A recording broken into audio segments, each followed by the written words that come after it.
সদ্গ্রন্থ পাঠ পাঠ করছিলাম শ্রীমা সারদা দেবী, উদ্বোধন কার্যালয়ে প্রকাশিত স্বামী গম্ভীরানন্দের এই পুস্তকের দেবীর বোধন এর আজকে পর্ব ৩৯ পাঠ করছি।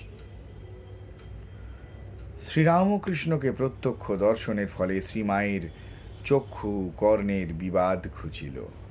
পল্লীগ্রামের হৃদয়হীন অজ্ঞ লোকের মধ্যে কত কথাই না রটিয়া ছিল। তাহার আরাধ্য দেবতা সেখানে পড়িয়াছিলেন পাগলের পর্যায়ে। এমনকি এত যে বিশ্বাসী মন শ্রীমায়ের, বার বার শুনিতে শুনিতে সে মনেও যেন কেমন একটু সন্দেহের আঁচ লাগিয়াছিল।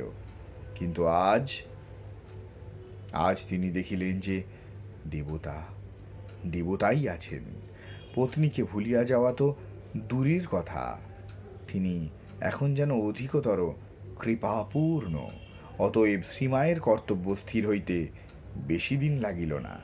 তিনি প্রাণের উল্লাসে নহবতে থাকিয়া ঠাকুর ও তাহার জননীর সেবায় আপনাকে ঢালিয়া দিলেন।